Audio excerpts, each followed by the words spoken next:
What are tannins and how do we approach them in wine?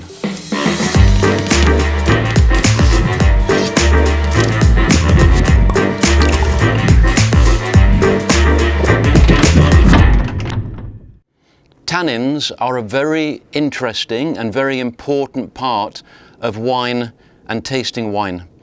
And tannins are produced in wine basically through four things: the skins of the grapes, the seeds of the grapes, and the stems of the grapes through crushing, and also from oak during the production method if the winemaker is using oak.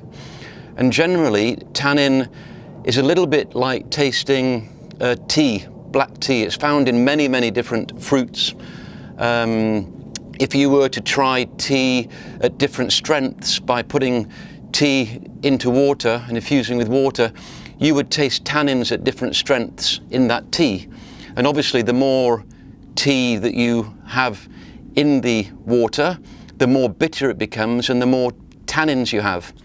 Tannins are basically a natural compound which are produced by fruits to deter insects and animals from eating the fruit before the seed is ready to germinate. So it's a matter of reproduction for the fruits. The tannins stop the fruit being eaten early. It's making sure that the fruit is ripe before the animals. It's an unpalatable compound. That's the natural source of a tannin. Tannins in wine, though, come in many different shapes and forms. And basically, you can relate that to four different parts of the wine. The first part is the colour. So when you have a white wine, you don't particularly put the skins of the white wine into the ferment. So you don't have a lot of tannin because the tannins are coming from the skins, as I mentioned earlier. And also, when you have rosé wine, you are only putting the skins in for a short time into the ferment, so you have very light tannins. But when you make a red wine, you have full skin contact. So the winemakers put the skins in. They often put whole bunch grapes into the ferment, so you have skins and seed and stem. And so you get pretty strong tannins in most red wines. Of course, that then depends upon the varietal. Different varietals have different tannin structures. So Cabernet Sauvignon and, for example, Nebbiolo, they have very strong tannin structure. So you can really feel the tannins on your palate when you're drinking the wine. Wines like Pinot Noir have very soft tannins, so they're more velvety and silky and soft. And this ranges through different styles of wines. There's also the production method. When you are macerating the skins in the wine, if you leave those skins in for a long time and pump the skins over and have movement of the skins in the wine, you're going to get more skin contact, you're going to get more tannins. So it's up to the winemaker how he adds his tannin structure into his wine. And the fourth thing is age. When wines are young, the tannins are pretty strong.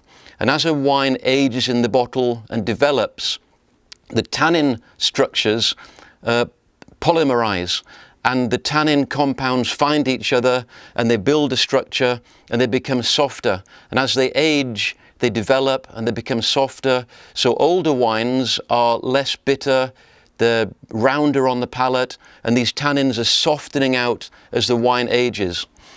Now, how do we feel tannins on our palate? The reason for that is that our saliva is full of protein, and tannin reacts with protein by binding with it. So as the tannin and the red wine hits our palate, it binds with our saliva and it dries out our mouth. And so this is why, obviously, when you're drinking a red wine that's high in tannin, it really dries out your palate. In fact, it's pretty interesting that tannins also break down and bind with proteins in red wine. So So red wine and meat go very well together. Red wine breaks down the proteins in red meat, and that's particularly why with the fat, red meat goes very well with red wines. So you can find tannins that are young and bitter. You can find tannins that are elegant and soft.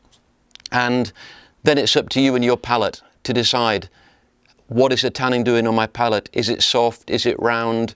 What sort of grape am I drinking? And then you can work out what tannins are, because a lot of people talk about them, but not a lot of people understand what they are. And they're really just a natural product from the grape that dries your mouth out, but it's a very important part of the wine because it adds texture and it adds a lot of structure to the wine. So I hope that you enjoy your tannins with your next red wine.